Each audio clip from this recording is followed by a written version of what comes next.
આગામી 27 જૂને ભગવાન જગન્નાથજીની રથયાત્રા નીકળવાની છે અને રથયાત્રા અંગે પૂરજોશથી અત્યારે કામગીરી ચાલી રહી છે। 15,000 કરતાં વધુ પોલીસ જવાનો બંદોબસ્તમાં રહેવાના છે। ગુનેગારો, હથિયારો, ચેકિંગ, હોટલ અને ગેસ્ટ હાઉસ અંગે અત્યારે ચેકિંગ થઈ રહ્યું છે। બંદોબસ્તમાં ડ્રોનથી બાજ નજર રાખવામાં આવશે। સેન્સર બેઝ અને કેમેરા બેઝ બંને રીતે એનાલિસિસ કરવામાં આવશે। આગામી 27 જૂને ભગવાન શ્રી જગન્નાથ યાત્રા થવાની છે।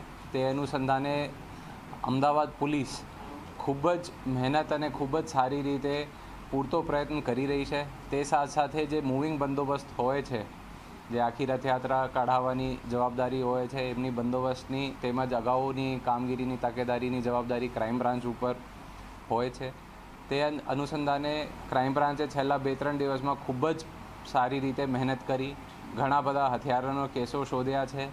અગાઉ જે વોન્ટેડ મોટા ગુનેગારો હતા એમને પણ પકડ્યા છે કે કોઈ પણ લોકો છે એ બહુ સારી રીતે શાંતિપૂર્વક એ ભગવાન શ્રી જગન્નાથની યાત્રામાં જોડાય અને કોઈ પણ આપશ્રીના ધ્યાન ઉપર મુદ્દા આવતો હોય તો ક્રાઇમ બ્રાન્ચમાં જાણ કરવાની વિનંતી છે।